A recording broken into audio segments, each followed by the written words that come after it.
Today on Now and Xen, we have a very special opportunity. I am being interviewed by Genoël von Lilienstern at Positionen, and we are talking about microtonality in the current time and how it has compared to when Now and Xen started in 2017. And at the end, we will also talk about contemporary music and Genoël's compositions. Great. Yeah, I'm so happy this is possible, Stephen. So I was looking forward for this a lot. Yeah, so I might also paraphrase a little bit like what you just said. So I'm here as a guest editor for the Positionen magazine, which is a music and arts magazine here in Germany. And they're planning on issuing an issue in August called Equal Tunings. Today, the roles are a little bit swapped. Normally, you invite people and I interviewed, but now today I'm here to interview a little bit, or ideally, we'd have a nice conversation. And the purpose also to offer an introduction for the readers of Position magazine and also the listeners of Now and Xen who may not be so familiar with the topic. Although I think someone who listens to Now and Xen might probably already be quite familiar. But also, yeah, as you said, what I would really find interesting is getting an update on where things stand since your first podcast pilot. I think that was back in 2017 or 18. I'm not sure.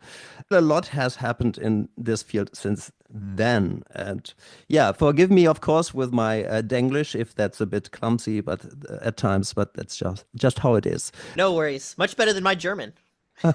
Yeah. Oh, your last name sounds very German. Yeah. Yes, I am German and a little bit of Swiss and English.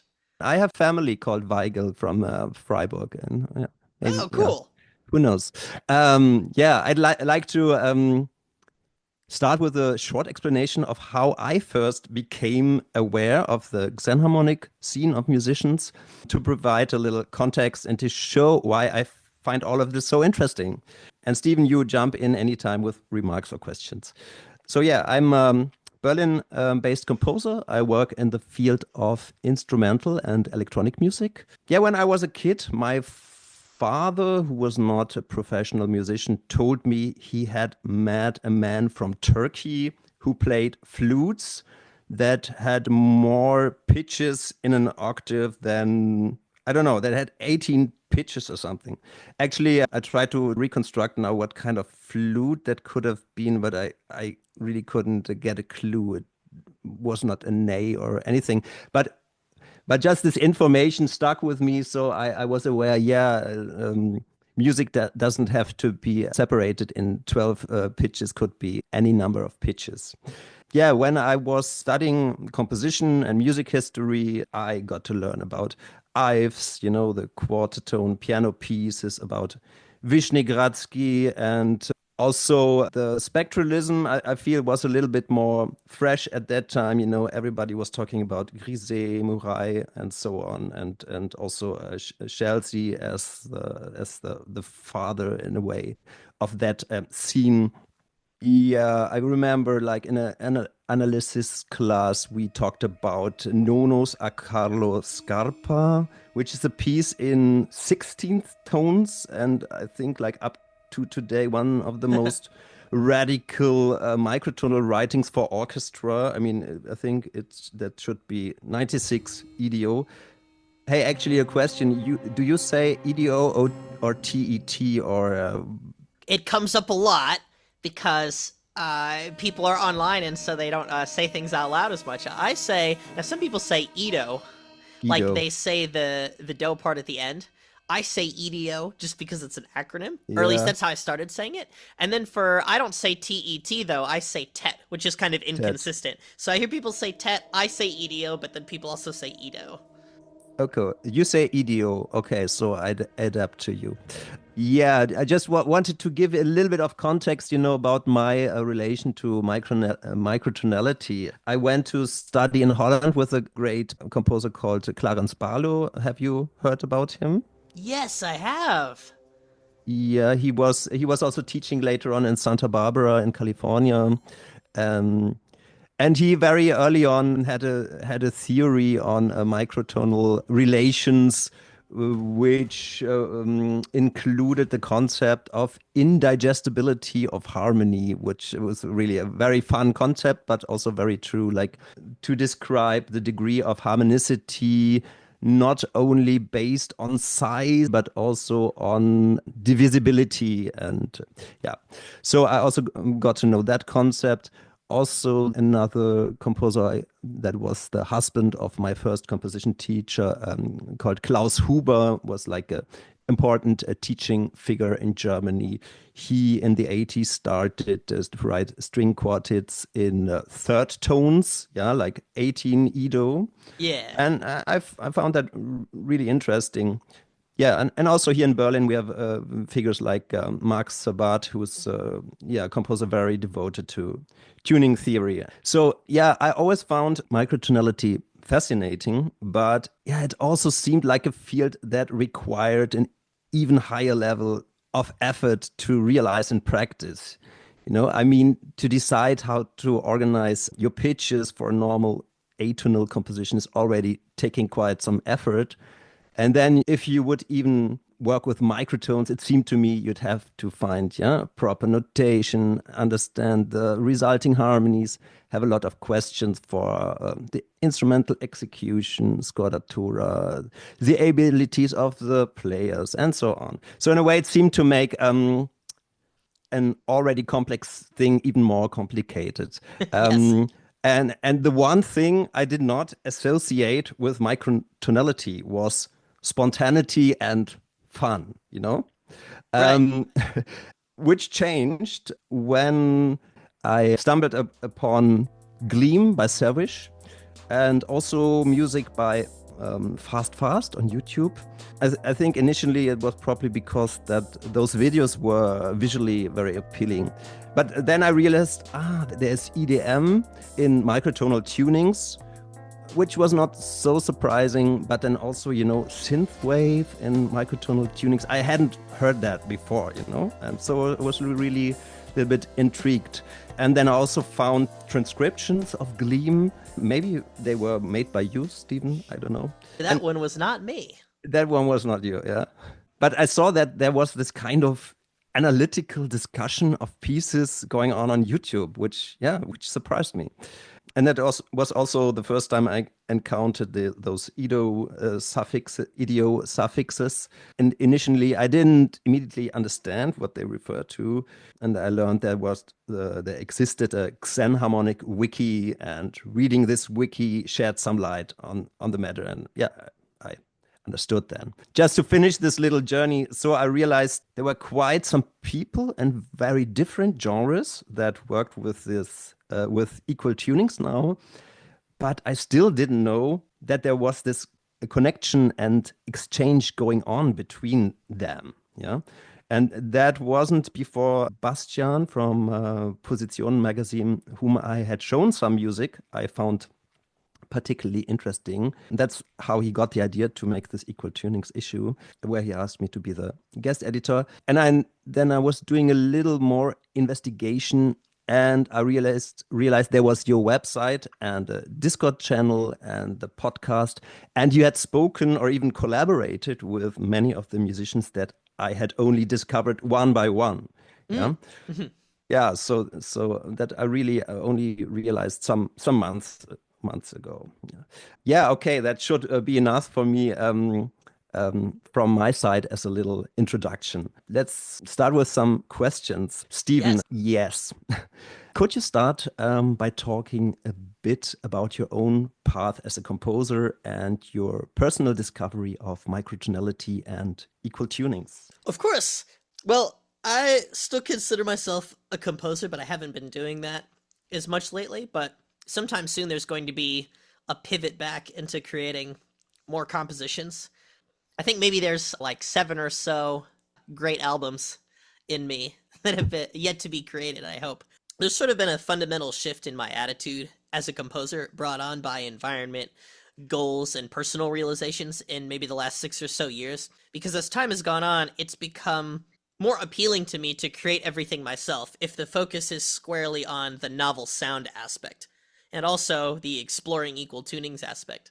Because, of course, as you know, if you use the wrong equal tuning, it can be a very tricky quantization challenge.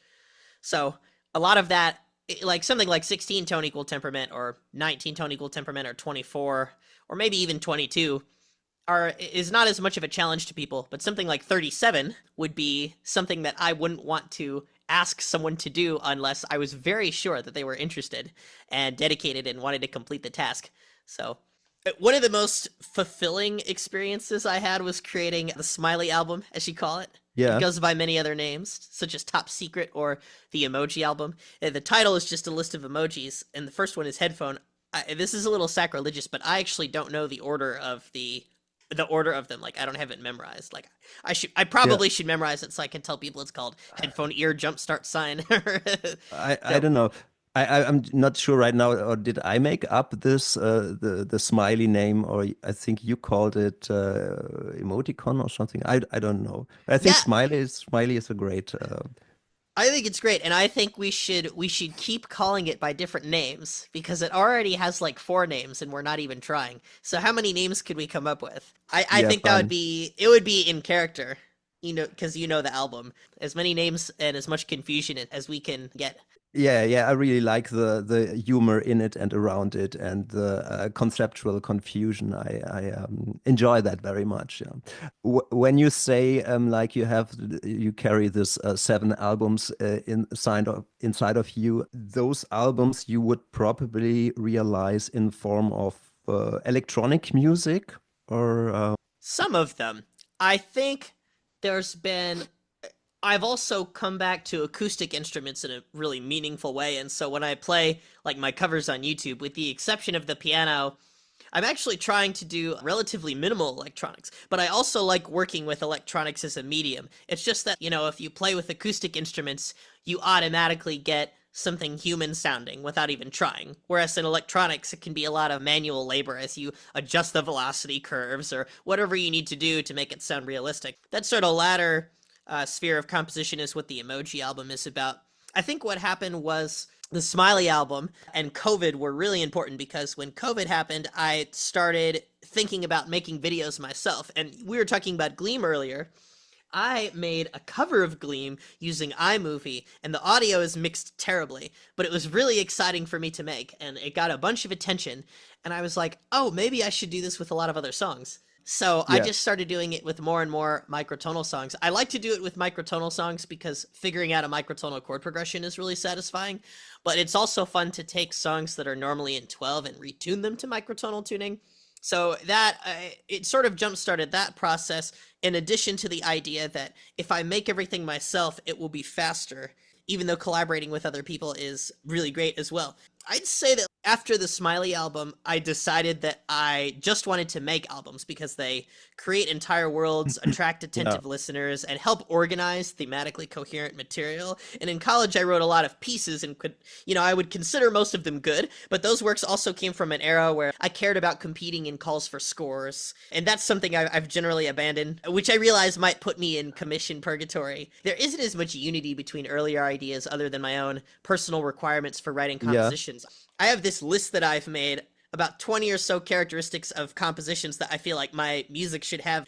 And sometimes I just go through it and I'm like, okay, is this something that this has? Is this something that this has? Some of the obvious ones are that it be fundamentally non-traditional. Another one is that it be effortful, makes sense for microtonality, right? Yeah. A third one is that it be methodology fluid. I like using composition techniques that a serialist would use, and I also like composition techniques where you just throw something at the wall and see if something sticks. Maybe something that requires even less effort than coming up with a chord progression and melody. I like combining those two things Yeah. together. I think the results are great. Yeah. Yeah, I'm totally with you. And I also want in my future work only to work to think my project as albums because I agree so much, that you have this world aspect and this kind of the material thinking together, creating also something more autonomous, like the single piece that's vulnerable and that's just, Yeah. premiered and then it's gone. And I think Yeah. it's just great to think in albums. but and also just to understand your work a little bit better, but it seems you have different modes of working. Yeah, you have like the Yes. hands-on keyboard tonal playing or improvising, or you have I think the Smiley album seems more like I don't know if it was it even like algorithmically, but it seems something you'd create on a DAW. And Yes. I yeah, don't that doesn't seem like being played on a MIDI keyboard. Yeah, the Smiley album, almost nothing in it is improvised except in really confusing situations where I can't know the values. So actually, there's improvisational material in the track that divides pi. That's the sixth track. So like pi equal divisions of 5 equal divisions of E. A lot of the like opening key lines are improvised, but they have the right melodic contour, and so they continue. And then there's also a track, the 17th one, that divides that divides the octave into an imaginary number of parts, which means that the attacks and decays of the frequencies have to be controlled, but I have to manipulate them quite a large amount to make them musically usable and hearable. So in that situation, I created a keyboard that could play, and I was improvising on that keyboard because it would have been so confusing to put it in. But having some kind of improvisational skill made that a lot better. Actually, I was putting a lot of things in with the keyboard, but those two were probably the biggest ones where I was like, okay, here's a section. I should just play something, and it should have like such and such characteristics.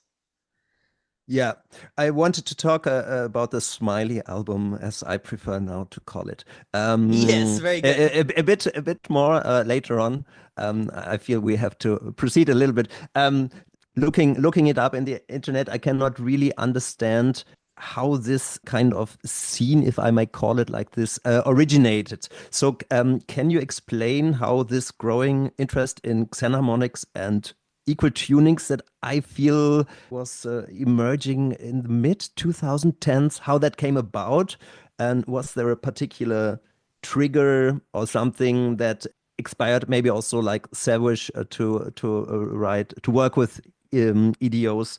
Can you yeah can you explain this a little bit? I know that Sevish is inspired by Randy Winchester's music and also Gamelan in particular. Now, when it comes to the newer scene, I can also mention that there's sort of been a relatively long lineage of microtonalists being online and sharing ideas online to essentially build regular temperament theory from the ground up using mathematics, and then also other cross collaborations. So someone like Harry Parch or Ivor Derrig is early enough that they're not dealing with that situation.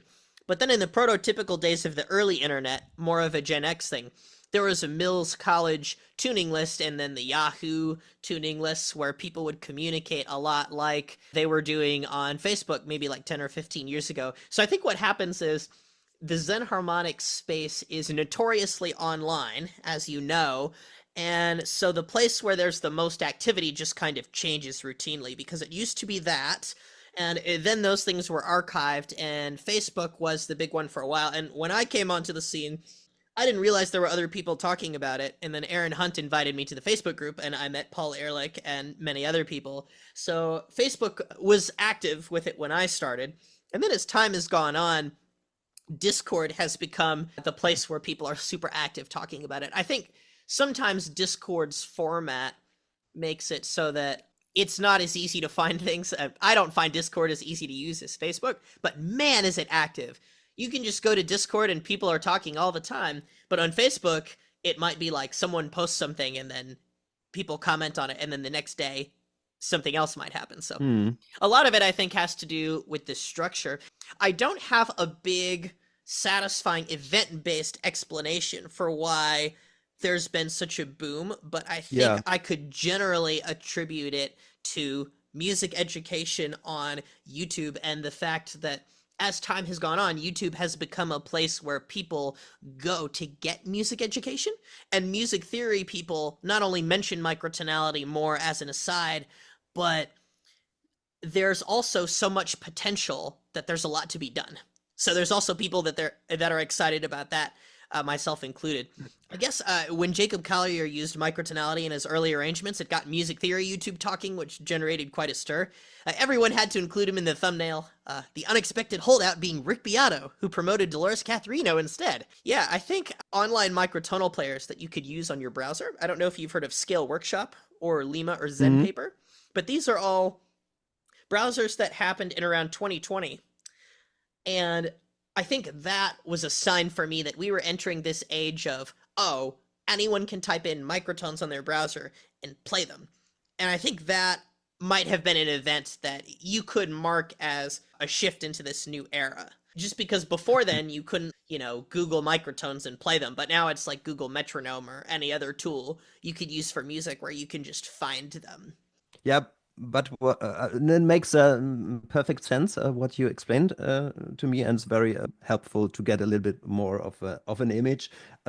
So yeah, this kind of discussions happened earlier on, but in a way they were lacking visibility, or yeah, as you say, like in a Facebook thread or in Discord. That's just like something different. I mean, as I perceive it, to have like actually the results of the music on YouTube, and with this EDO remarks behind, somehow really starts to get a certain grip on it, you know, Yes.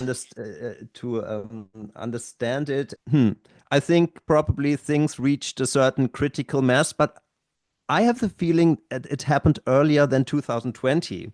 I have the Yes. feeling, wasn't that like 2016 or something? Like, I mean, 2016. And a lot of that is Jacob Collier related because all of a yeah, sudden music theory nerds were like, "Wait a second. We've been completely missing out on microtonality." Yeah, that I think that was really a big catalyst for a lot of people. And then Sevish is another one because there was a stigma for a long time that microtonality had to be academic, yeah. that a lot of people would sort of unconsciously think to themselves, or they'd be exposed to just the wrong piece of music. When people say they're exposed to microtonal academic music, I always want to know which song it was, because usually I have a feeling that I would like it, um, unfortunately, or something. But Sevish was really important because he existed in a time where microtonalists thought that such music could only be academic, and he was right there to prove them wrong every step of the way in a very impressive large catalog. And so I think maybe another thing that happened in the 2010s was you get microtonal EDM music that you haven't heard of, that's kind of underground, that's made by people who are new, who are just coming in, who are just learning how to use a computer, which wasn't true before. Before it was just like there's a lot of microtonal music in various academic genres, non-Western music, things like that. And then in the EDM world, there was like Sevish, and that was it. Mm. Just in terms of using xenharmonic tuning systems. Of course, there's like Autechre and Aphex Twin, two big Yeah. inspirations for me. They're using microtonality, but I think it's pretty rare for them to like say, "Oh, I'm going to use 23 tone equal temperament." So it's No, not as much of a exactly. xenharmonic That's mindset. the big difference. The existence of this, how to say, language-wise currency. That's what people talk about and compare. Sometimes I feel remembered to a wine tasting or something. Where people share their some their share their enthusiasm, and others are the refined aficionados, and you have like this whole cosmos of exchange, and it's around this terminology. Yeah, and I think Yes. that's like really a game changer in a way, but also yeah, what you just described about Savage, that he changed the perception that microtonal music needed to be academic. I would also have like a more practical description for that. I would say like that before you really needed to have a musical, like notation-wise literacy Mm-hmm. to realize microtonality, and there was no a quick and spontaneous way to work with it. Right. Um, and I think like it I haven't done my homework here, but I recall like in the 90s was already quite some EDM music that also was sometimes really out of the 12 EDO grid. Like also, I think a group here from Germany, Mouse on Mars. I'm pretty sure they were using different kind of tonal relations, and it makes sense that as somebody who also programs their music with code, you just type in different numbers and you get like other yeah pitch relations, and that's like showing like one way to apply this more easily compared to realizing it through notation. And then I think like probably also in Ableton already in the early 2010s you have like some scale mapping, MIDI OSC mapping tools and tuning tools, and yeah, then the soft synth where you can really, in the end, open your tuning editor and say divide the octave by 23, and then you hook your MIDI controller, and then you explore it. And yeah, so it got like really much easier on a practical side to explore this kind of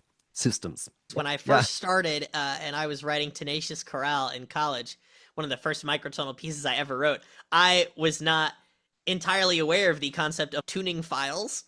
So the very first synth I tuned to 9-tone equal temperament, I put in each note by hand and calculated it, which is really painful. And then I figured out a trick to change it without a tuning file, which I put on my YouTube channel actually. But now it's a different world, and people know about tuning files and that kind of thing. What time are you talking about? Like, Oh, this was really early. I think maybe it probably was around 2016 or 2015, I think. yeah, so let's continue. I think, yeah, in this pilot episode and the first episode, you were talking about that the communication through the internet was a necessity because you hardly know anybody around you who's interested into microtonality. But I think like today, the internet and Discord channels and so on is like really also just the natural source to inform yourself. Could you say that there has been a dynamization like since this 2017? I would say so. It does seem like things are evolving, but generally more of the same dynamic where, yeah, nobody is interested around you, so you have to do it yourself as a crusader. I mean, I would say in some kind of collegiate environment or academic environment or contemporary classical environment, or heck, even a classical environment, if you play your cards right, you can get people interested around you to try it for a little bit, and they'll participate. And they'll find it fun. But I'd say microtonality is still much too rare. Mm. When I lead microtonal ensembles with good musicians who normally only use 12 tet, they pick up on the new ideas just like I would. When I was at Ball State, I directed an ensemble of myself and two other students to sing a cappella 17 tet music or 7 EDO music in my microtonal concert series at Ball State, for example. So, like, using this technique is certainly not out of the question for trained musicians, and I don't think it really ever has. I would even argue that most people I know have an easier time with 19 notes per octave than 24 notes per octave. The biggest change since 2017 is that knowing about microtonality has become a respected part of being a general music theory nerd. And this may have been happening even as early as 2010 or earlier. Like, I think it maybe used to be fashionable for educated musicians to harbor anti-microtonal attitudes because of isolation or not being exposed to enough genres. But nowadays, I'd say those kinds of attitudes, they're unfashionable. I hear from older microtonalists that such attitudes used to be relatively commonplace, but now it's kind of unheard of to not know that microtonality is a valid technique if you're an educated musician. Do you know what I mean? Yeah, yeah. I observe it a little bit more on the technological side. If I see, the introduction of a, I don't know, a new tool or synthesizer, it seems to me like the possibility of using it for microtonality is quite often mentioned as not so odd options. That's just an Yeah, option, and it's mentioned like, yeah, you could also use it that way, and it's on the map that it's a way to do it. we definitely, yeah, should get it on the map more. And I would say also too that of is microtonalists on the internet are hyper aware of which softwares will give them microtonality because there's so few of them. So any more softwares we can get to incorporate it on that front will be positive, as because I think it should just be part of any synthesizer you're making. But it could be hard to code and stuff. I don't know. I don't know anything about coding. So now this is speculative, but do you think it could be possible that we're still, before a microtonal revolution, like thinking that, for example, the presence of microtonality in mainstream pop music might become something more normal in the future? That is such a great question. I think with microtonal pop music, I don't know if we're exactly pre or post microtonal revolution, or maybe there's a limited amount of them that you could have. I would guess that I think it's going to definitely become more a part of pop music, but we probably won't see it being at the level of 12 tone equal temperament for quite some time.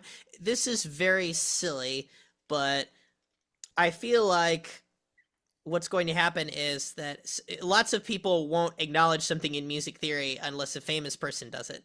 So we just need, like, I guess the cards are stacked against us, but you can write music that uses ideas that have obvious microtones in them that are also acceptable to the wider public. Like, Yeah. there's lots of songs that just have blue notes in them. One reason it's so hard is because microtonalists want to think outside the box, and often music that slips under the radar and gets popular risks not being noticed as microtonal. So Mhm. then why put in the work? Mhm. Like when you want to be noticed, you risk no longer passing as background music. And then if you're trying to appeal to the right audience, that's something that I think people really struggle with. Like I definitely struggle with it in my music. It's Wigelian actually to struggle with it. I wrote it down. Um, Yeah. Another issue to consider is whether a performer should explain that their music is microtonal to a broader audience. It's a topic that's come up on Now and Xen, such as in the Mercury Tree episode. It's a topic on which historically I've kind of been divided because it's a little weird to think of performers explaining what scales they're using before playing each song, though I certainly wouldn't be complaining. Probably it depends Mhm. on what kind of audience you have. I mean, you have like minuet and G, right? That tells you a scale. At something like a jazz festival or an audience of musicians, you could expect people to pick up on reasonable patterns and not accuse you of playing completely unintentionally just because they experience something slightly new in the microtonal realm. So you might be able to omit a short explanation in those contexts. But ironically, I think those are the places people want to hear the explanation the most. So probably, like, the quickest way I've found to explain it, I've performed microtonal music for people who consider themselves quite uninterested in those sorts of chords and melodies before. The way I've explained it is I just say, this music uses microtonal tuning. Some of the notes at first might sound out of tune because you can't get these notes on a piano, but if you listen to it for a while, you can get used to it. So I think that's probably the friendliest explanation that also doesn't completely kill the vibe with music theory. So, Yeah. Okay, maybe I can add some thoughts to that. The way you describe it now is about the identity of a microtonalist musician. I don't identify myself as a microtonalist. I'm just really interested in the phenomenon, and also I really highly enjoy working with it. it's good Um, stuff. Yeah. but I would maybe see it a little bit different. That the presence of microtonality in certain fields, I think, can reach a certain level that. Or to put it a little differently, yesterday I was at a concert here in Berlin, 50-minute electronic piece, which, was somehow claiming to be, very up to date, stylistically, a little bit the typical Berlin clubbish stuff, but also, experimental singing and a lot of things.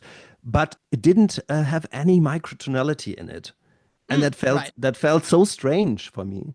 I Yeah. mean, that felt so wrong in a way.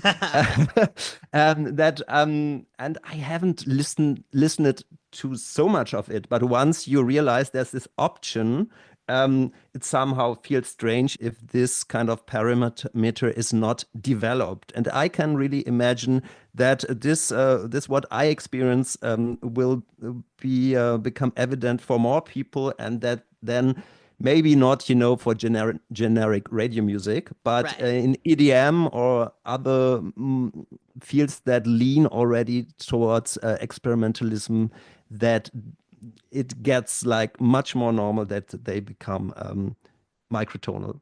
I I feel this is kind of happening. Yeah. Actually, the reason that you describe, you know, here it feeling strange that you're not hearing more microtonality parameterized and changed. That's one of the reasons why I kind of have identified as a microtonalist historically. I think I'm a little bit paranoid, and I think that if I don't do any microtonality, the systemic forces will just win and people will get duller and duller, and then just eventually there will be 12 tone equal temperament and no one will even tolerate anything experimental anymore. Of course, that's never going to happen because people are too vibrant, but I think I'm just like a little bit scared that if I don't do anything, if I don't resist doing the same thing over and over, then, other people might not see anything wrong with it. You're on a microtonal mission. Yeah, it's like since it's almost like I feel this has been common with me in a lot of musical ideas. I guess I generally feel the need to overcompensate for what I see there is a lack of. So if I see a lot of people and they are listening to experimental music, but then they just never go outside of 12 tone equal temperament, I'm like, wow, we really need some microtonality here.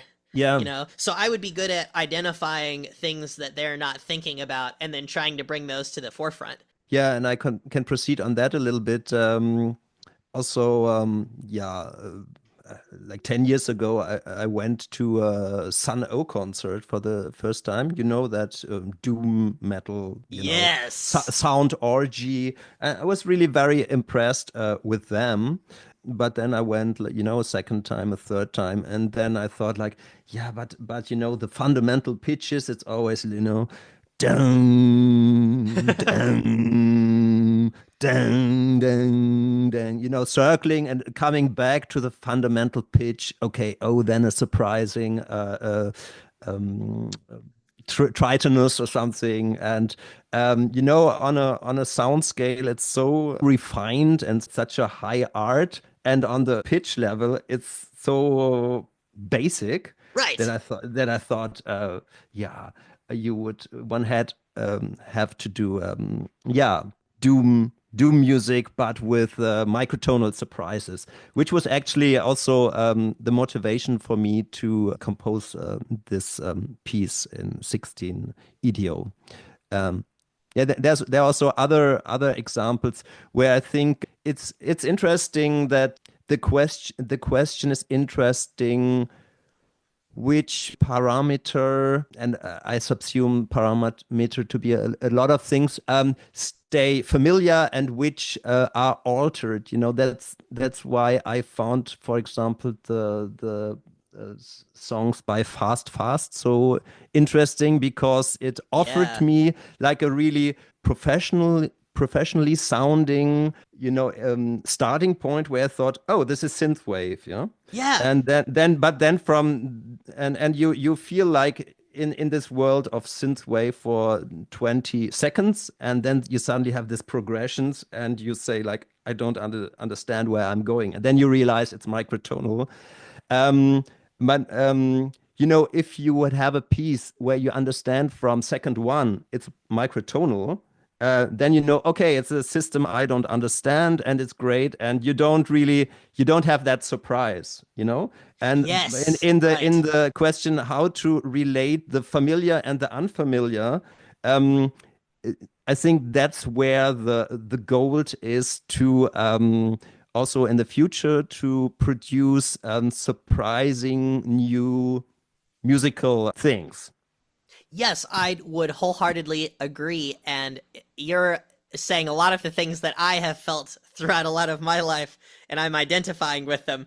The need for subversion, I think, in Zen harmonic music, or like establishing an expectation and then changing it. I think is really like whenever I feel that in music, it always seems really colorful. And with microtonality, you enhance the level of surprise that you can get, I think, if you have a really coloristic change that you weren't expecting. And so I guess in some contexts, you do almost want to get the audience to think that you're going to do X genre, but then you do something surprising and then you've taken a journey. But then you also have contexts where, like, if you have a framework that isn't understood at first, then you can do some kind of other thing later and still be surprising. So it could be. I think a lot of it is based on how you're able to identify melodies and chord progressions and things like that. So, I mean, I think that if you are moderate with how you vary the parameters, then you're going to get the best results for making something xenharmonic. Because if you have something too basic, it's too easy to figure out, so you get used to it. But if you have something quite complicated, then it mainly just sounds complicated, and so it's not as obvious how it's different from what you're normally hearing. Yes, exactly. Yeah. You have to establish two contrary kinds of logics, I think, and build transitions. I mean, that's I think how jokes function. You know, you Yeah. establish one logic and you jump into another logic. I feel we're a little bit losing the how to say The thread of your questions. the mission to make the xenharmonic room, as you called it, a little bit understandable. And so I jump a little bit back to some of those more general questions, if you don't mind. Of course. Um, I observed there are certain categories of practitioners of microtonal music, and I would say those are lumatone players or other users of complex controllers, instrument builders or instrument modifiers, academic composers. Then I always feel bad subsuming it all under pop, but you know, EDM, pop, folk, metal, whatever projects, and musicians who come from cultural traditions where non-12 EDO tunings are already common. Does that feel accurate to you? And what other categories would you add? Or I would probably make more of a distinction between people who are playing music live, live performers versus sort of bedroom music where you put everything together yourself, which can definitely be something that goes well with microtonality. Like one of the few people I know to play their xenharmonic music, EDM music live is Guy Pelletier. I'm probably not saying his last name right. And maybe me and a few others. So it's not that common for people who are doing EDM to play live microtonal music. So I might even group Lumatone players or complex controller wielders and EDM artists in the same place, just because, their methodology is creating something by overdubbing bedroom instruments together and or just being on their computer. Like, some of that, like some EDM artists, like Sevish is completely in the computer, so he's not doing Mhm. as much of a live performance aspect. But some people who are using the controllers have a performance aspect, but it's broadcast, online, and they're not actually performing live. Um, Technically, I've been in all of these categories except for the last one as well. So there's lots of overlap between them. I wonder which two categories have the most overlap. I mean, probably. I mean, instrument builders and people who use complex controllers, they seem like they might go in the same area a lot, and I Mhm. think they do. But you also have like an acoustic electronic division. Like there's some people who are interested in playing controllers and they're interested in doing everything on the computer, and some people like Ocean Tardigrade, a great example. They're very interested in creating, I think, just about entirely acoustic instruments, just through pure craftsmanship. Yeah, I think the Lumatone players, maybe they're such that have this closeness to instrument builders, but I think then you also have Lumatone players that play on the Lumatone in a very pianistic style, you know, with a Yeah, very pianistic gesture, and no matter. I mean, I really enjoy this, yeah, but no yeah. matter what they play, I always get a certain Debussy feeling with it. Or the approach to the instrument brings a certain kind of aesthetics. Yeah, absolutely. I think so too. Very, very impressionistic almost, especially when it's completely improvised. And I know that Yeah. people have different strategies. For example, when I played music with Zia Eros, who uses the Yeah. lumitone. She almost refuses to come up with a plan for chord changes. She just wants to play, which is really interesting. Talking about she's called Amalia Huff or GIE Rose. I also heard your podcast with her, and she's a lot into just intonation. It She's seems, very yeah, yeah. fluent. She's very, very deep into it. It seemed, yeah. And would you say there are conceptual or even mentality-based differences between people who work with JA and those who work with equal divisions? I'd say so. In my opinion, probably JI practitioners are more interested in exactness, and they get a lot out of the Yeah. feeling of concordance. I would say I get a lot out of concordance as well, but I'm less interested in exactness, just because not only do I think that's not how musicians normally think, but it also has been a benefit for me. Like being able to hear something and roughly say what it is, even if I don't have to guess an exact cent value, has made it easier for me to figure out microtonal music. And so I think people could get too hung up on knowing specific cent values. It's never bad to know them. It's just that humans don't hear two notes and they say, aha, that's 347 cents. You know? They would be like, oh, it's kind of a low neutral third. That's how a person would do it. EDOs are probably easier to work with, but some people who work with JI, they think JI is easier to work with. And I think there's a real benefit to having one note only being described one way in pitch space and it not being able to be reinterpreted and harmonically.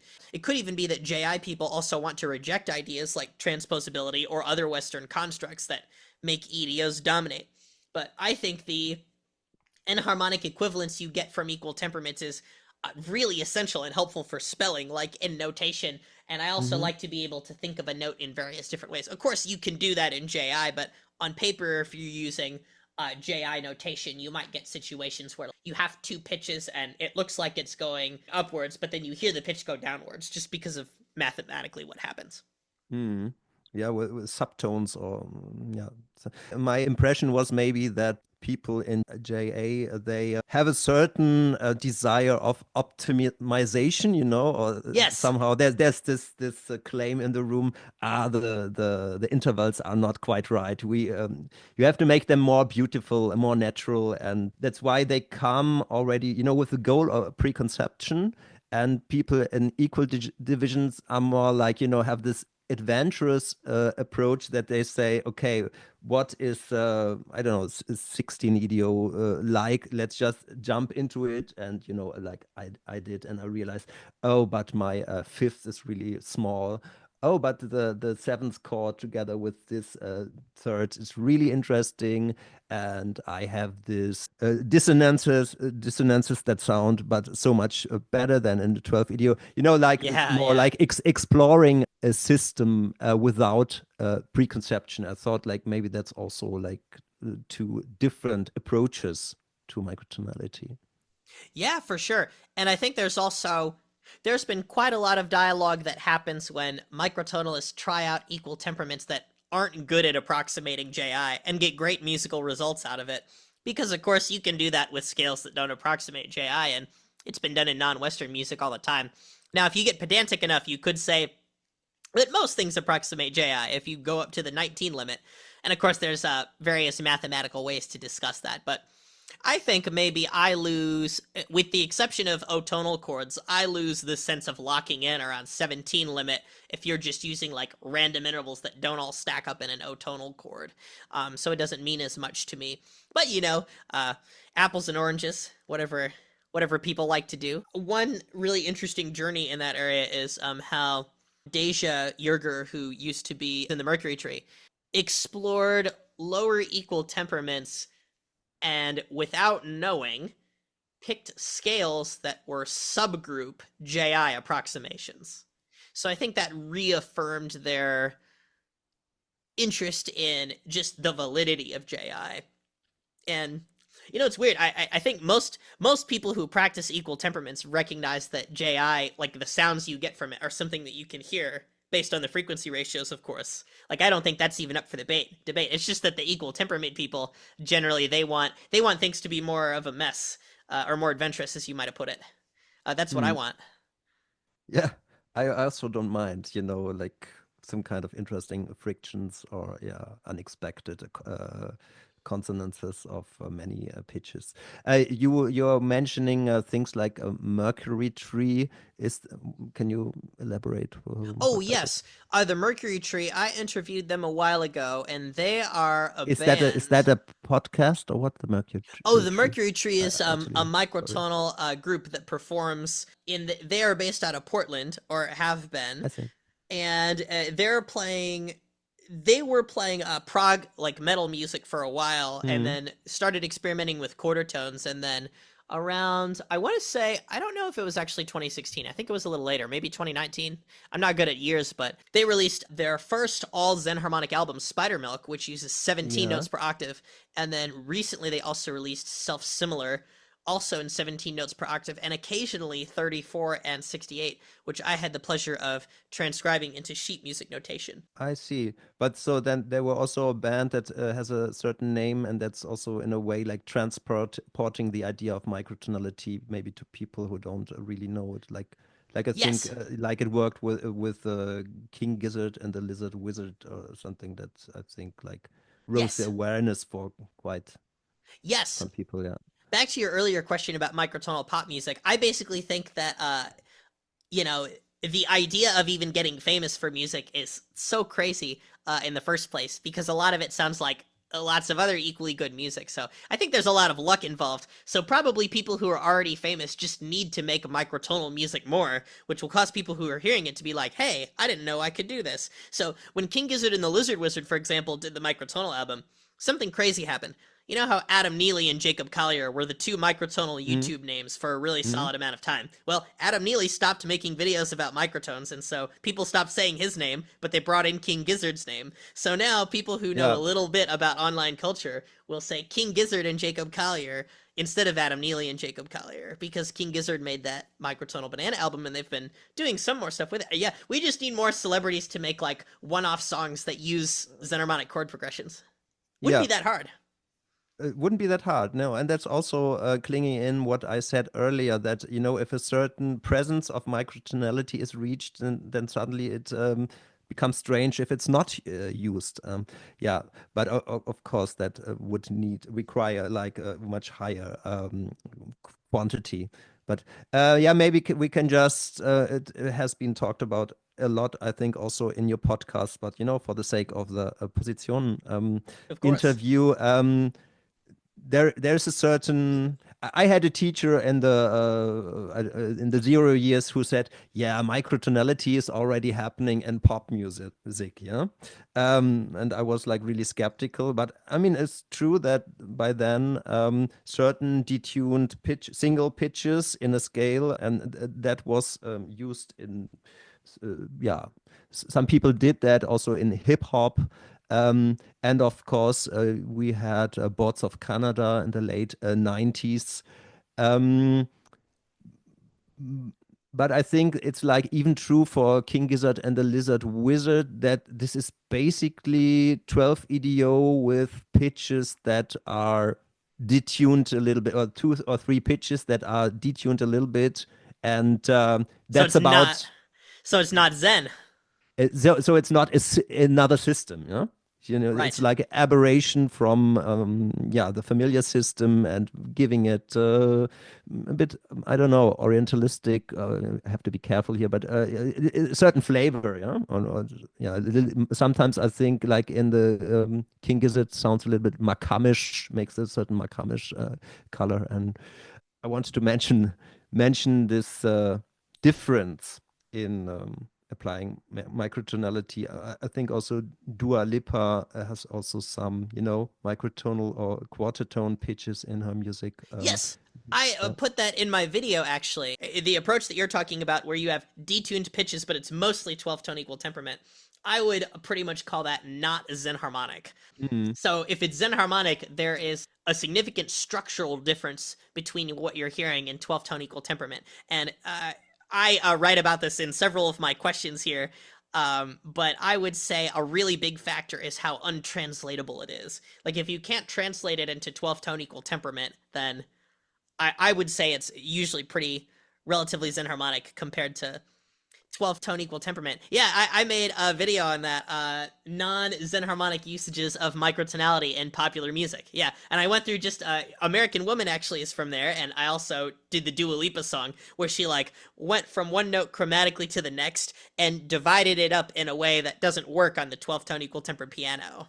So, I think people might be doing that a little bit and not know about it, which is kind of fun. Like, I don't think Dua Lipa sat down and was like, "Oh, I should divide a minor third into a new number of parts," like Jacob Collier would. But she was just Mm. like, "Oh, I need to get to this note. I'm just gonna inch down," and she didn't count how many notes there were.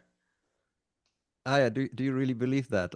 Yeah, yeah, I don't know. I mean, it's yeah. really impossible to say, Yeah. unless there's some kind of interview out there or something. But I think I heard the example somewhere online, and I thought like it sounded a little bit like trying to introduce something interesting. Or I wasn't sure if I think it was an accident, but I would have to re-listen. So now we have talked a lot, but you saw I prepared questions. Is there anything it, you think we should dive in? You think it's worth yeah, of course. talking about? Since we were talking about how microtonal influence in pop music doesn't use Xen harmonic tuning systems or things that warp the structure significantly, it might be good to talk a little bit about the term Xen harmonic, which I think is one of the questions that you have. Yeah, Xen comes from the Greek foreign and strange, and as you also explained in the pilot, it comes from the composer Ivor Derek, who lived from 1917 to 1994. But yeah, as I understand it, he is mainly serving as the originator of the terminology. It's not so much that today's Xen harmonic musicians are relating to his work, right? Well, I think some microtonalists relate to it more than others. I certainly read his writings, and I Hmm. am invigorated that someone so early could discover so many things about Xen harmonic tuning so quickly. The feeling I get when I read Ivor Derek's works is, oh yeah, that's something I realized after 6 years of working with it.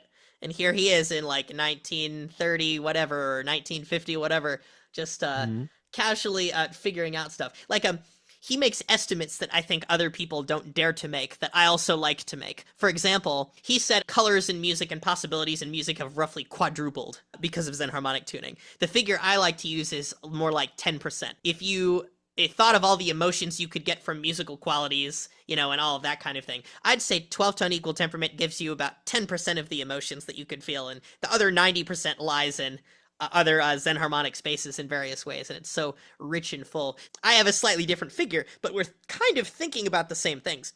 And I also think that since you mentioned in pop music how people use microtonality but use it with 12 tone equal temperament, I think there's a lot of people in the Xen harmonic space, myself included, who are generally really passionate about purposely creating a situation where you can't just fall back on things that you've done in 12 tone equal temperament. And it could be that if you experiment in microtonal tuning, you might be able to find tunings that mostly just sound like 12 tone equal temperament. For example, Pythagorean tuning with 12 notes could be like that, even though, of course, the triads are a lot more dissonant. Another one could be well temperaments that don't stray very far from 12 tone equal temperament. I find probably a 12 tone equal tempered well temperament is likely one of the most un-Xen harmonic microtonal tunings I know about. That is, I feel like it's essentially just 12 with a little bit of different color shading. But tunings Hmm. that completely warp the structure, they're Xen harmonic. One thing that has been sort of interesting about the definition of the word Xen harmonic is, that as Derek defined it, it's music that doesn't sound like it's in 12 tone equal temperament, which can mean a lot of different things to a lot of different people. So there's also different interpretations, and some people have a really, really objective interpretation and go towards sort of a strict end. I think the strictest definition you could create for yourself is that only things that are untranslatable into 12 EDO given certain categories would count as Xen. And then on the broadest end, some people even say that things that are just out of what you're used to hearing, like in a tonal context, count as Xen. Um, so interestingly, I noticed several seasoned experts on Now and Xen and in other situations describing 12 as Xen, which at first seems like a contradiction, but I think it makes sense if you're describing the mechanism for tuning comparison instead of a single instance of it. Um, Like they were referring to situations where they've absorbed another tuning's structure and ear trained with it enough, like 22 tone equal temperament. And then after doing that, they've gone back to 12 tone equal temperament and found its interval categories and expectations to be different than their 22 tone equal temperate expectations.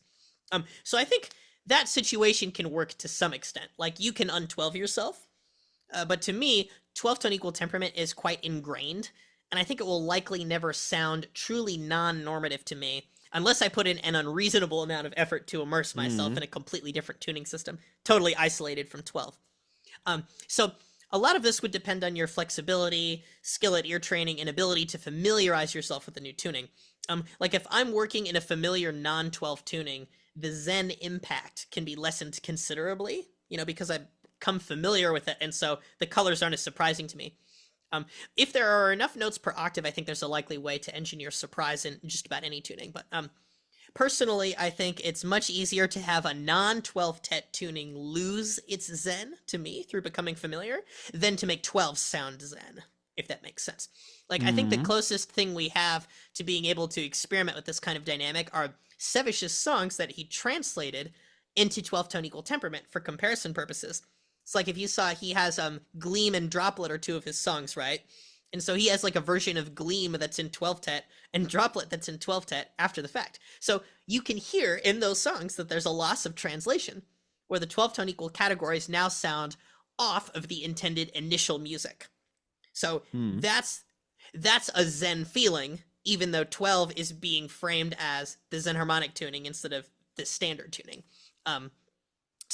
But in a general sense, I think one should definitely use the term xenharmonic to describe things that don't sound like 12 tone equal temperament, like 99.99% of the time. But I think it's beneficial to be able to talk about one tuning being translated into another, and you can just make those any tunings you want, and I guess you could describe that as a xenharmonic situation.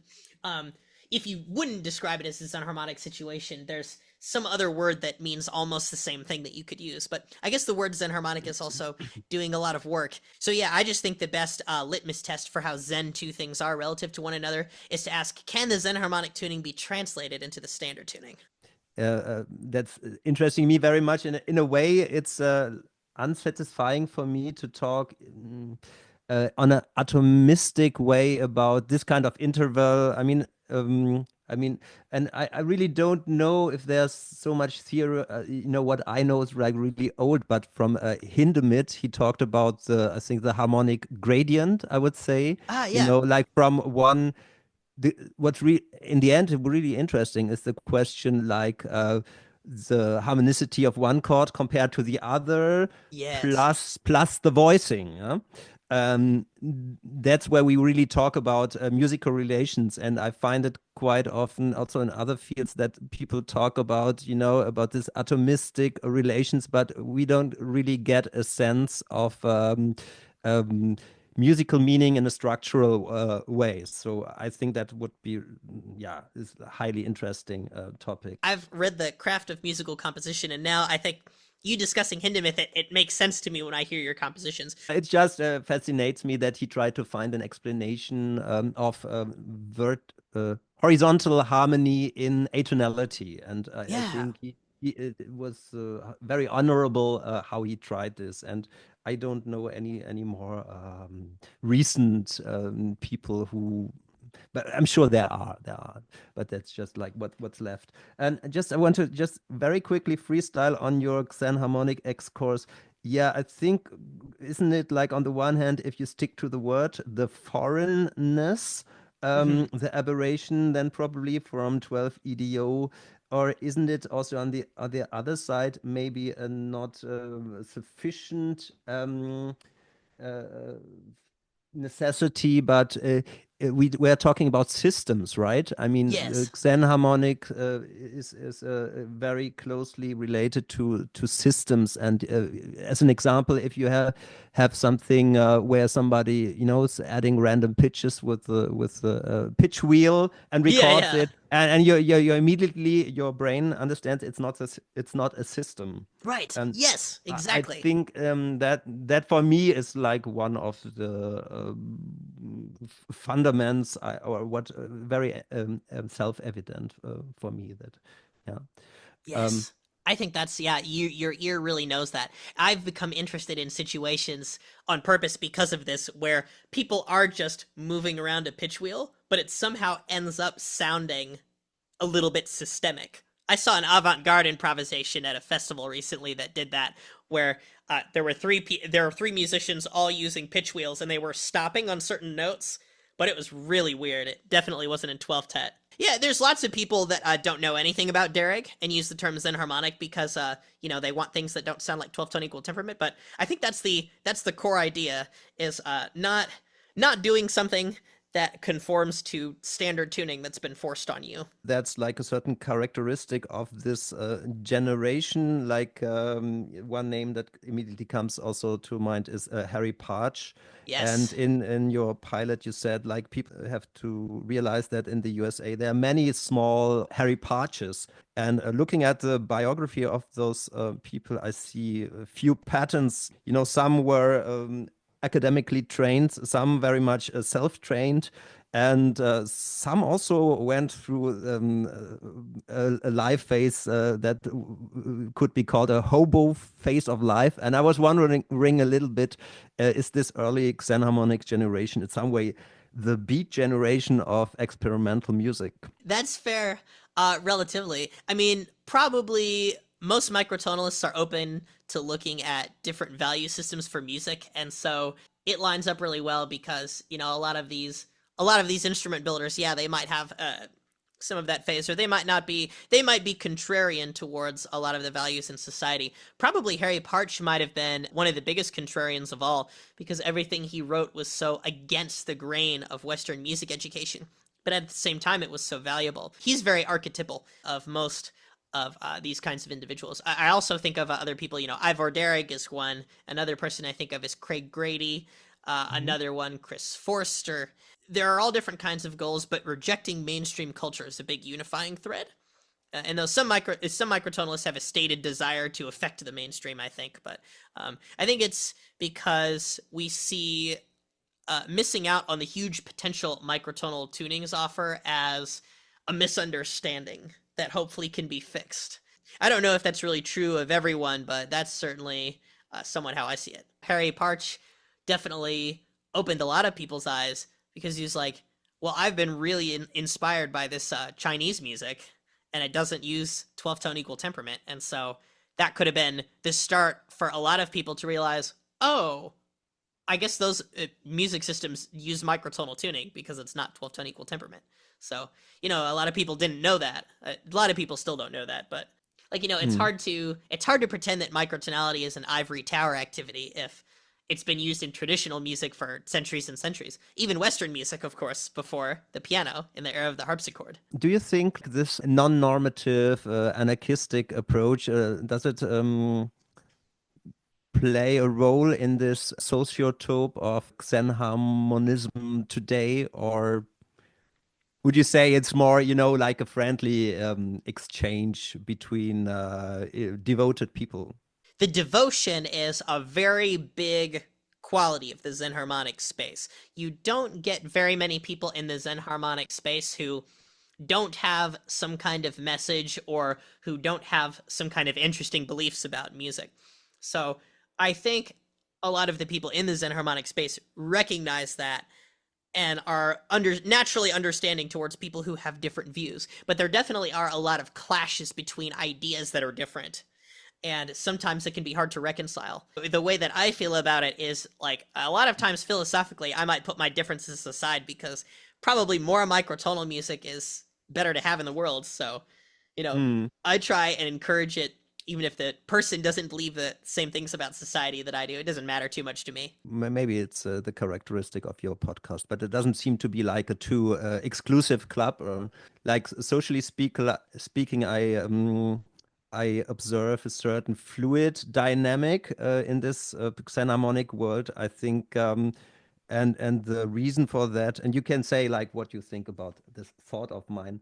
The great thing here is that you can, on the one hand, as I said earlier, the linguistic currency of talking about EDO 23 or EDO 73 or whatever, and then sharing the enthusiasm is in a way like an easy way to exchange, but also fulfilling way to exchange like an experience. And at the same time, you could like rationalize on a very high level and find mathematical explanations for those perceptions. So that's Yeah. you have like those two poles, and that make yeah, open up possibilities. I think I really find interesting. And so you can have like the amateur, and you have like a elaborate, refined expert in that field, and somehow they still can communicate. And yeah, and also what I find interesting, that through this vehicle of this musical concept, what I always thought would be great, and which I kind of felt I lacked in my academic composer education, is like really communication across like all stylistic fields. And I think that that's happening here, like big deal Yeah. in you talking to really people from every kind of stylistic genre, and that's like such an achievement. That's really fascinating, I have to say. Yeah, would you like to add anything to this observation? I would say I agree wholeheartedly. And it's part of, it ties into a lot of what I feel as a musician. For example, I've been trying to be as broad as possible with my listening tastes. And I think the podcast wouldn't work without that. And I didn't really realize that until recently. I thought, I was just interviewing people who I thought were great. But then in my head, I'm like, oh, if somebody else was doing Now and Xen and they didn't try to dip their toe into absolutely everything stylistically, it might only be about like two genres of music or something like that. So Hmm. I think that radical broadness has really, really helped me. It's been very important for me to cast my net wide. And I think, yeah, being in microtonality supports the quest to appreciate as many kinds of music as you possibly can. There's often so little Xen harmonic material in this or that genre that I often think this cross-cultural communication, additionally, is a necessity based on just how little material there is. So people, they have few peers, and their genre is unrepresented with these new colors. So they reach out, and you get this network of people who wouldn't normally communicate. Microtonality sort of binding them. I also don't really like artificially enacted borderlines between genres, and what better way to ignore those than Hmm. to get a bunch of people who work in divergent areas talking? Yeah, congratulations for being so broad. I realized there's like one project I sometimes hear from. It's like a microtonal black metal from a guy called Jute Güte or something. I I've think been saying it Jute Guide. I'm probably saying it wrong. I have also no idea, but you have not so far interviewed him. I think like yeah. That would be great to interview Adam. I would really Uh, like to. So maybe uh. one day he'll come on. I feel now it's a little bit over conceptualizing, but I still talk about this idea, yeah, of neo-contemporary music, and I think like maybe, I mean, I came up with this idea like recently, and it's a kind of antithesis to neoclassical music. Um, Yeah. and would see it as a kind of expansion or update of contemporary music. I mean, the neoclassical music often draws a clear line away from contemporary music, saying we'll use certain advanced techniques or synthesizers or I don't know extended playing techniques, but we use a tonal language that's say D minor, and Yeah. that felt pleasant and accessible to many people. And then we shoot a beautiful video of musicians in Iceland with drones, and everyone loves Yeah. it. And I think neo-contemporary music, by contrast, centers on this nerdy interest in music theory and technology, and that's sometimes even more radical or perhaps more interesting than common contemporary music, if that exists. That's why I've noticed, at least here in Europe, more and more musicians within the contemporary music world who are nerds in their own fields but aren't trained academic composers are now performed by contemporary music ensembles. Yeah, I'm thinking of people like Heinbach. Do you know him? The synthesizer Yes. YouTuber. Yeah, who recently collaborated here with Ensemble Modern or Ensemble Recherche, or Steve O'Malley of Sun O, who just composed a piece for Ensemble Contrechamp in Geneva. And yeah, I think like Xen harmonic with the trans-genre character fits very much in this expanded field of neo-contemporary music, in my opinion.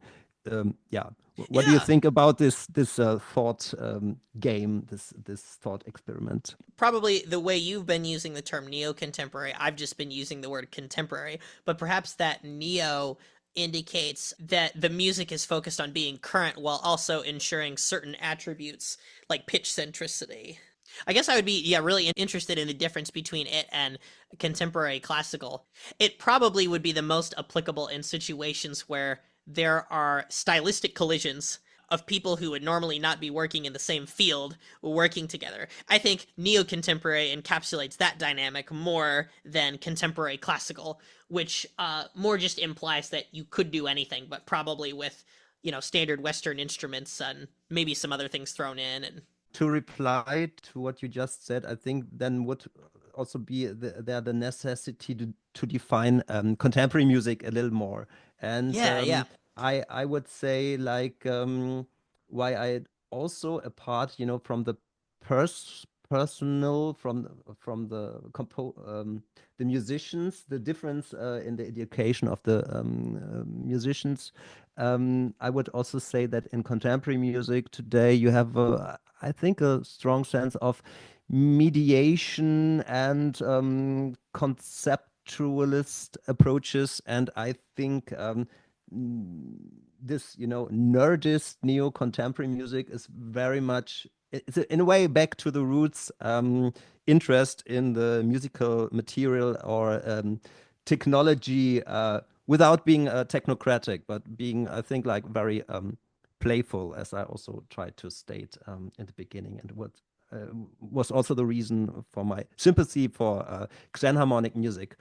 So yeah, let's go back just once to the Smiley album, which I highly recommend. I discovered it Oh, goody. certain months ago, and I also included a track in here in a broadcast where I was invited to present music I find interesting. I presented the track 1200 EDO. Oh, great. Yeah, I Thank you. mean, for the people who don't know this album, the track titles are really quite adventurous, like enharmonic 5% flat starting from 120, 181, and 197 hertz, or all ED3s from 5 to 50. What the hell is ED3s? I have no idea. Yeah, it gives the impression that you're taking your engagement with tuning systems to an extreme. And could you elaborate on some other concepts from microtonal or xenharmonic music that play a role in your music, especially on the Smiley album? I can cite some of my major inspirations. Bruce Hamilton, he's a big inspiration because in talking to him on Now and Xen, he shared the idea of writing polysystemic music or music using multiple tuning systems at once, where he would play a melodic line in MIDI data, but it would be tuned into two different tuning systems at the same time. So you hear them start to spread apart or move in parallel in a funny way. And I use that on a lot of the tracks. And I find that if I'm able to keep the melodic lines in different tunings, like roughly a third or a fourth apart, then there's enough space that it sounds like some kind of harmony that isn't clustered, in general as a technique. Of course, Sevish is a huge inspiration. Aphex Twin, Stockhausen, Lois Lancaster, who actually had a guest spot on the album, saying some words in, text about the overarching mode. And maybe Sungazer as well, or Adam Neely's music and how it uses microrhythm. I really got into the microrhythm on this album. These are, I think, some of the inspirations that I had and was working with. And I think probably what I was going for is I wanted something playful and fun, as you said, but I also wanted something that felt ridiculously avant-garde. And so in the Smiley album, I abandoned some ideas that I had previously had for composition. Like I think I think sometimes when you have form in a composition, if your form isn't something that can be easily nailed down, that can be pretty interesting because then you can't form chunks out of it. But those chunks are also really important if you're listening to something. Like whether or not to do it is an important decision, right? It's like whether or not to tune to just intonation, whether or not to be in 4/4, whether or not to write the music. It's an important decision.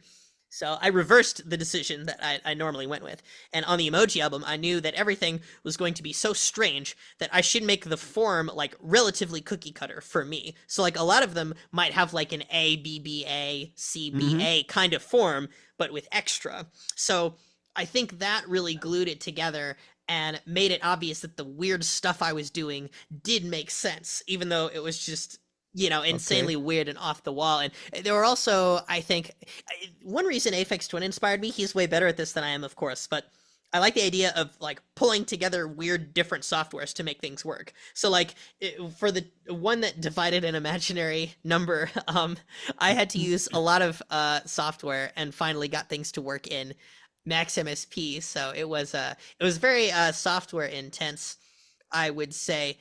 And I think also a lot of the tuning philosophy comes from wanting to satirize how ridiculous we can get with tuning and tuning Hmm. labels. And also, like at a point where if you get a certain number of notes per octave, it's all about what kind of pitch language you're creating and not the tuning system, right? Because that tuning could just have like almost any character you can imagine. So I let the numerology of those large tunings inform my ideas. Like if I'm using 1200, I should do things where I divide by 12 and 120 and stuff and let that inform my process. But if I'm using a bunch of random, really large tunings that are all past like 1200 in the span of 1 minute, I should just make it sound like a buzzing fly with various softwares that are put together. If I'm using 72 tone equal temperament and 71 tone equal temperament and trying to illustrate the difference between them, I can make a melodic contour that drifts within a short amount of time and, make that a thing. So, Yeah. Yeah, can I make a remark? And yes. I think I would also like to encourage you. I mean, my limits of craziness were not yet, how to say, stepped over. I mean, you Oh, said good. like at some you want to make something like ridiculously sounding ridiculously avant-garde, and I think you achieved that. And I very much observed what you said, that you have like this clear forms of A, B, A, and whatsoever, and with extra, as you say.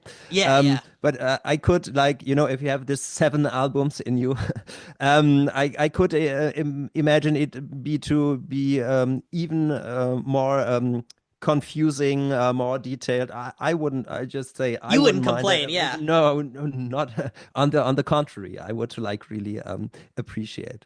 But yeah, and I was also interested in the album. I wanted to present xenharmonic music, but also that's like rhythmically interesting, and Yeah. that I found. Yeah, you said you were interested in micro rhythm, or you said it was also a little bit your own rhythmical system you have. Well, I would say there's not a special system that I have, but in every single song, I used a Zenharmonic tuning, of course. And then I also decided I was going to use, well, some people call it Zen rhythmic. I think I wrote that in the notes, but you could say micro rhythmic if you wanted. Essentially, I guess I wanted to use a rhythmic principle in every song that I hadn't heard used because after I wrote the Smiley album, I started to feel that, like if you write something and you use a Zen harmonic tuning and you just do it in a particular genre, there's like a 99.9% chance that you're the first person to do it just because not enough people are doing it. And with rhythm, I think you can almost get the same way if you're very creative with micro rhythm. And I realized that through writing the Smiley album. And so then I knew that what I wanted to do was in most of the music I wanted to write going forward, I wanted to have at least one thing that I personally didn't think that any other song had. That doesn't mean that if it's out there I would be like disappointed or anything. Like I'm not only doing it for the sake of being first, but I am doing it because, like, in a relativistic sense, I'm like, oh, this just isn't something that people do enough. So let's hear it. And so that I think is where a lot of the impetus from the Zen rhythmic principles came from. And I became really interested as a result in kind of putting in various ways that small subdivisions could almost work out to each other. And it's become a little obsession of mine. Like if I'm sitting, at a bench and I've got nothing to do, I'll just think of weird rhythmic ideas that write them down that aren't even pieces. So I think this album definitely one helped me realize that that's a way in which I wanted to write, and it also pairs nicely with writing everything myself and making that sort of my de facto thing. Yes, great ingredients, yeah, and really, rhythm is one thing that I feel like that there's so much potential there, and it's yeah, highly interesting stuff. Yeah, Yeah, congratulations. Yeah. the main rhythm that actually is displayed on that album as a theme is sort of a parody of the Trocio, which is like sort of the big pop music rhythm of the 2010s, which I had spotted before people made the YouTube videos on it. But it's that idea that you have 1 2 3 1 2 3 1 2 1 2 3 1 2 3 1 2, and that's like the whole thing. So in a lot of songs on that album, I took the long, long, short, and I made like the longs different values, like maybe like 5 5 3, things Mhm. like that. And that's just everywhere in the album.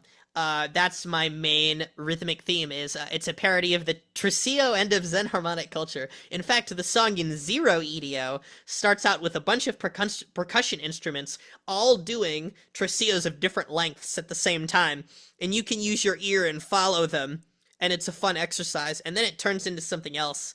I think about 6 or 8 minutes in. I don't know, but anyway, that's kind of the rhythmic impetus. So I was really having fun coming up with those and then subdividing them. I think in the track that's all ED3s from 5 to 50, there's a really fun moment where I have like I think yeah, this isn't right, but it's something like 8 plus 8 plus 5, and then those are further subdivided into unequal 3 3 2. Like if the 8 was divided into 3 3 2 twice, and then the 5 was divided into 3 2, it would kind of be like 21 8, right? But it's sort of acting like the 3 3 2 Trocio, but it's subdivided on a level where you get this constant inequality going on. Yeah, great. I mean, a big topic. Um, Something else, like what's the matter with your wife's hairdryer? The matter with it is, well, I had the hair dryer. Oh, Zoom thinks I'm giving a thumbs up. I have the hair dryer, and I flip it on, and then I noticed that it changes by a microtone. So then I just decided to put it in the song, and that one I use different tunings whenever I want them. So technically it multiplies to a huge EDO, but I didn't want to write that down because most of the framework is based on 48 EDO, but then there are little melodic times where 7 EDO and 5 EDO are used, which are not multiples of 48. And then I think one other one. So it multiplies into something horrible. But really conceptually it's you shouldn't think of it as like EDO in the thousands or whatever. You should just think of it as 48 EDO with some 7, 5, and 9. Yeah, we could multiply it out and be insane if you wanted. 48 times 5 times 7 times 9, 15,120. But I wasn't thinking of 15,120 equal divisions to the octave ever. Maybe you should make a podcast where you only make those calculations for hours. That would Oh my also be god, a nice. yes. That would be meditative. Now that would be something you would find on Zendergarden. Ah, yeah. Actually, I was referring to a track called Garden that somebody presented somewhere, a piece of music, which I found great, but it was just in the background. I feel, Stephen, we talked so much, and I want to leave you. Do whatever you want to do. I just want to answer the first of your questions because I feel a little bit I want to answer it. What you Of sent me, course. yeah, you said like how I approach coherent chord changes in my work, and you hear like textures that have like more or less clarity and clustering, a clustered sense. I'm I'm actually in my work with Xen harmonic music, not really there where I would like to go, or what's like really interesting me. So what worked in this piece very well, because it's like very drony piece, very slow developments, and Right. there, I just say like, okay, let's put in this G quarter tone sharp in here and see like how it feels, and it's very sound intense piece. And also in other parts, I have like a very figurative synthesizer playing in a 16 EDO, and transforms the sounds in a certain bird-like voice quality. But what I'd actually be interested, and like what I feel from your question is like lacking a little bit.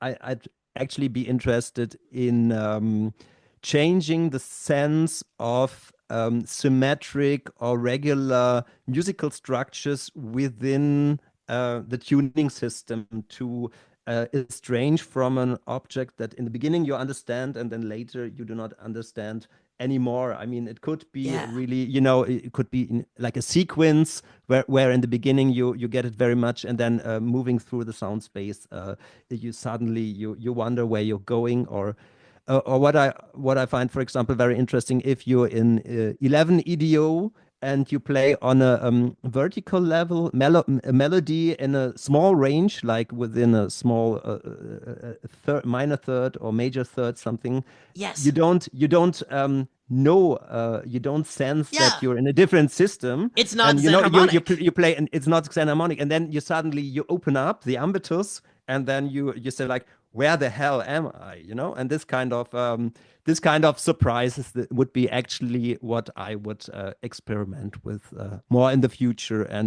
And here was just a very effective way to to give a color to a drone, or to make this sound gestures more alien. So yeah. I see that you have an intense passion for synthesizers as well. Because I was looking at Couture.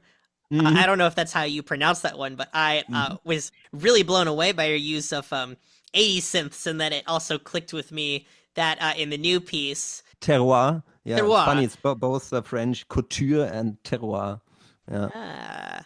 yes, it's very like you're bringing in synthesizers into sort of like I guess ensemble contexts, and that is a really great vehicle for Zen harmonics. And since you have like a vested interest in those, there's a lot that you can do with that I think is really exciting. Yeah, yeah, yeah. It was starting as a little bit of a provocative idea. I wanted to mix, generic radio sounds, especially Phil Collins like sounds with contemporary music. That was just Yeah. the idea I wanted to do. And then I started working with synthesizers, and then of course I fell in love with them, and I wrote this piece. And now I feel like using synthesizers in contemporary music is like also gotten very normal and very differentiated approaches. And Yeah, it's definitely gotten more popular. So I would really love to know some of your thoughts on like why you use 16 tone equal temperament in your Mhm. compositions, and I know you've talked to me about why structurally that can work for performers, but why is that the right choice for you? Yeah, I mean, how to say, it's complex and simple enough. I want to have like a device to work with, and I found this really productive. I explained to you earlier that notation wise, you still have the grid of minor thirds, and then you have like notes above and below that are eight note detuned, from a logic maybe of a musician who doesn't understand the system. And then in between, then you have a subdivision of the minor third, which is the quarter tone always. And like that's something you can relatively quickly grasp. And the ensemble I worked with, they're super good, but they're not so were not so familiar, like for example the Jack Quartet, which you mentioned, or you had as a guest.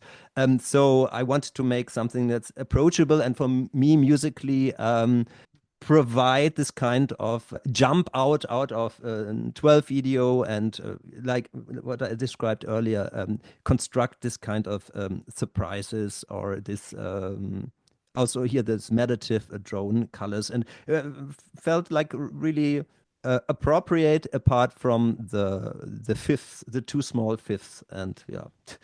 I love that moment in Terroir where you have a, like in the middle part, you have just an open fifth hanging out between two instruments and the other voices Mhm. die away.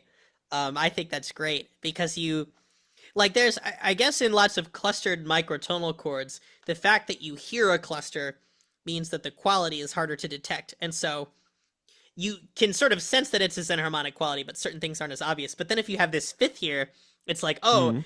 that's a flat fifth, and that has a like a really particular aesthetic in 16 Mhm. tone equal temperament. So it's those kinds of contrasts in your work that I think are really exciting.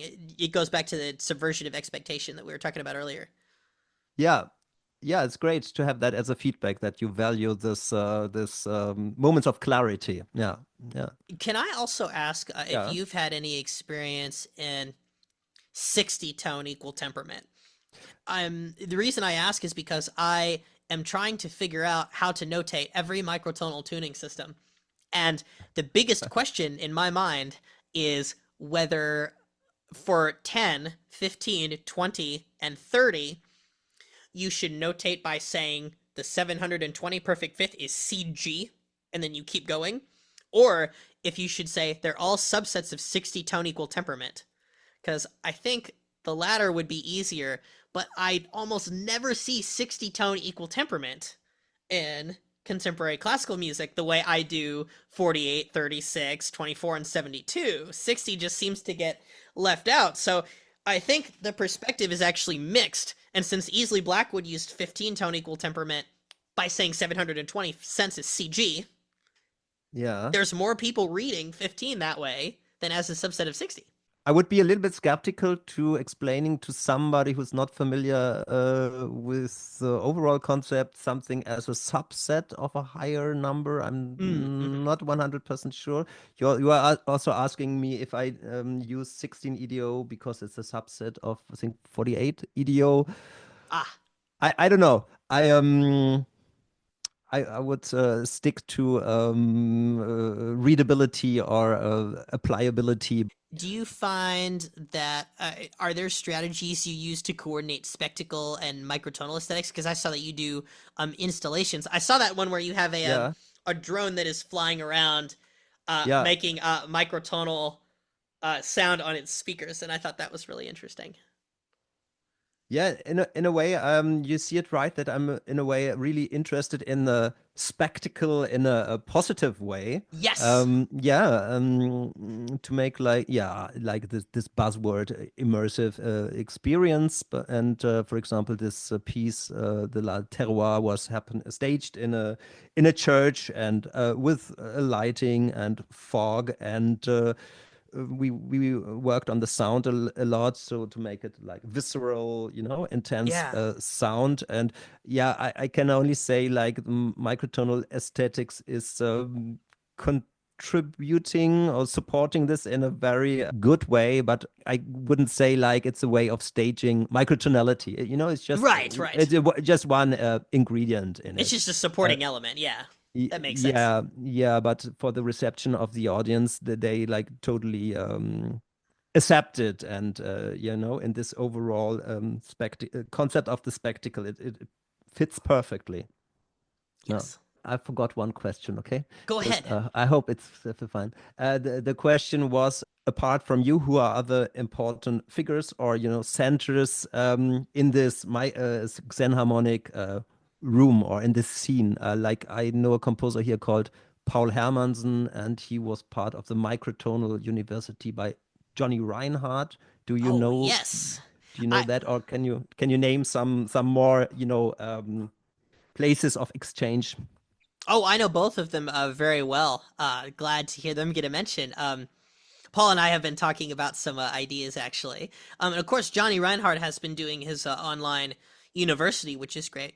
I think a really big figure is Tolgahan Cholu, just because Hmm. he's influenced so many musicians and he's done so much for the guitar. He's been around for so long and he's Hmm. constantly innovating. So I think he's created an entire culture around himself and the things that he's doing and ways to play traditional music. So he's groundbreaking on multiple levels, and I think he's definitely one of the biggest figures to look at. Of course, lots of big figures I would consider musicians who play things. So, David Fiuzinski is also a really big figure. I recently had him on the podcast. Kyle Gann, he's very important.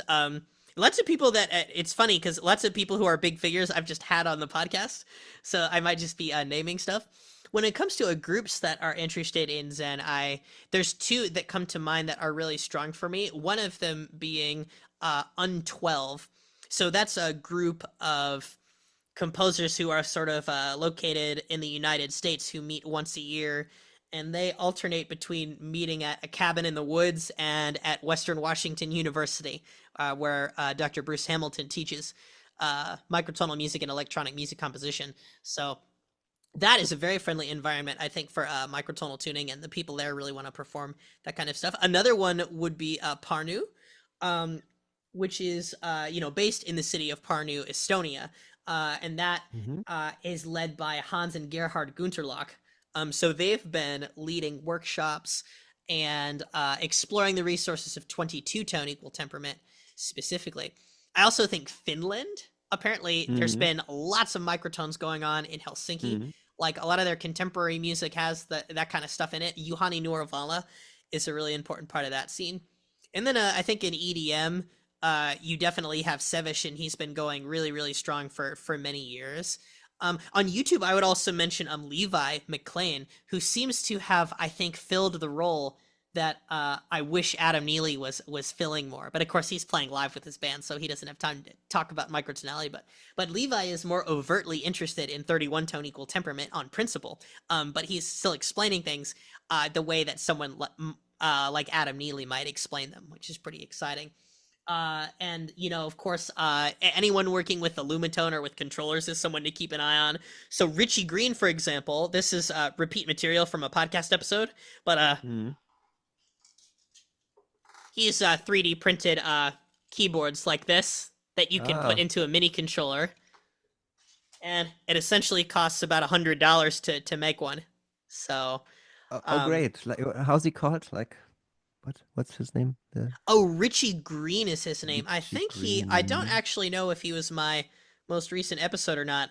And of course, one of the biggest figures is, I think, Easley Blackwood, and how Matthew Sheeran and I, well, mostly Matthew, of course, how we made his music acoustic. Matthew essentially reorchestrated entire versions of his microtonal etudes that would be playable on standard instruments, but then they played in 12th tet and he retuned them afterwards, one note at a time with Melodyne to give it the authentic microtonal tuning, which of course isn't, it's a bedroom musician thing, right? It's not a live performance, but Hmm. you get the warmth and the humanity of these pieces shining through because they've been played on real acoustic instruments. But yeah, I think Tolgahan Yeah. really comes to mind. Yeah.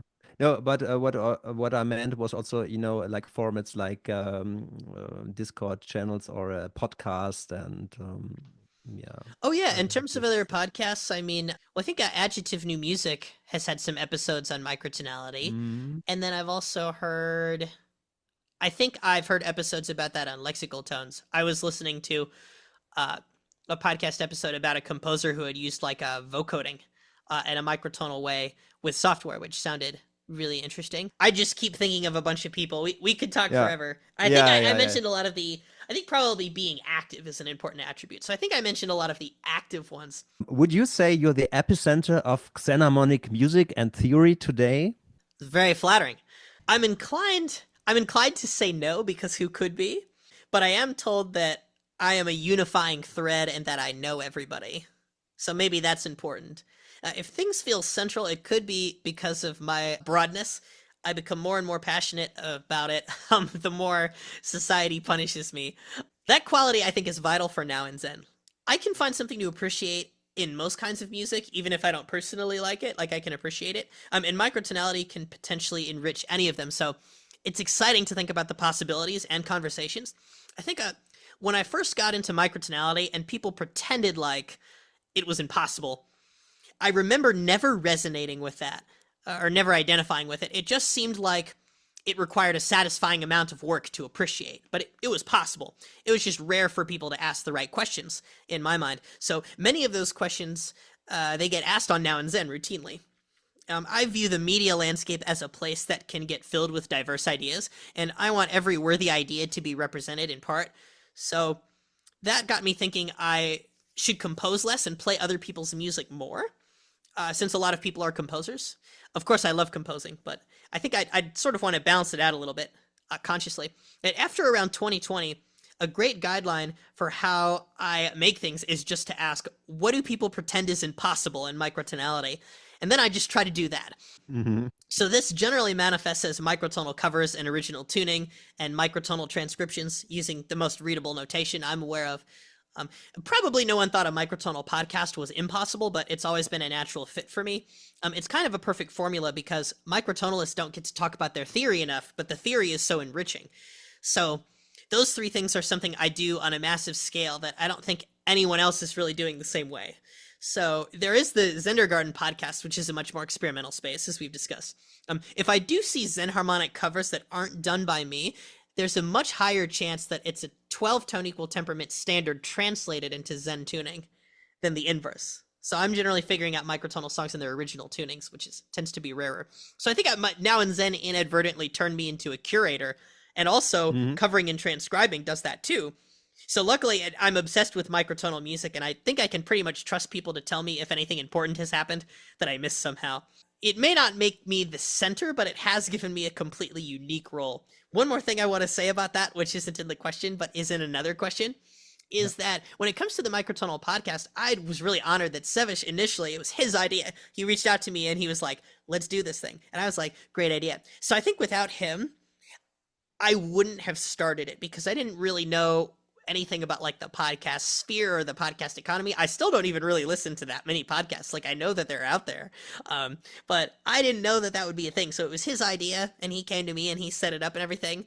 And I will just always be grateful for that because he got me started down this crazy path of just like doing this for fun and recreation, the same way I do transcriptions and covers. Great. Yeah. Yeah. I think it somehow also offers some explanations why I had this enthusiasm of this how to say overall the space you opened up here. Yeah.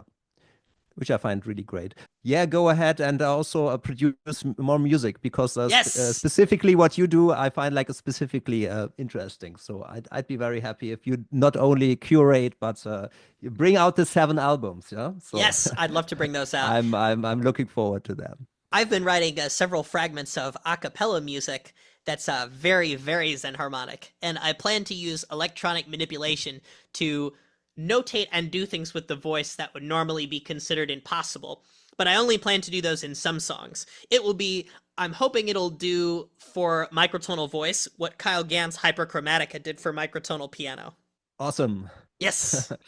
Great, Stephen. Thanks a lot for taking so much time and for offering so great and interesting and funny explanations. And so let's stay in contact. I'm looking forward to get the recording. Great. It's so wonderful having you interview me and getting to talk to you and meet you for the first time face to face. I think it was really wonderful and we'll definitely stay in contact. Where can people find your music? Yeah, on my website, lilienstern.net. Hmm. Yeah, there they Yes. can find it. And also, I'm working in a group called ktonal point .com, and we are experimenting with generative audio in the field of AI, and we do a lot Yes. of little projects. Oh, that's cool. And I don't yeah, do any AI stuff, so I'd be really interested to hear how you're working with that influences your composition. yeah. I can just mention a little project I'm in now. I'm collaborating with the Stockhausen Days in Kürten in this summer.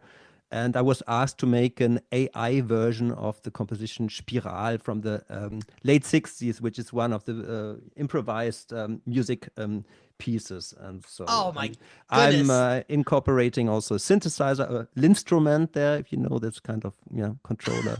And actually also it's going to be in one xenharmonic tuning, I guess. I'll Ah, figure out. And, yeah. that is way too cool to just drop at the end, but I totally get it. Do you know Yeah. James Ingram by any chance? I heard his name, yeah, but I don't really know. He worked very closely with Stockhausen and getting the notation right on several of the crazier pieces. So it's really opening my mind up to how composers who weren't using Xen systems necessarily were using graphic notation to get at microtonal ideas that may or may not sound systemic. Very cool. Yeah. Okay, well, I highly recommend checking out Genoël's music. And we'll see you next time on See Now you and next Xen. time. Have a nice day. Bye. Yes, adios. Adios. Ciao.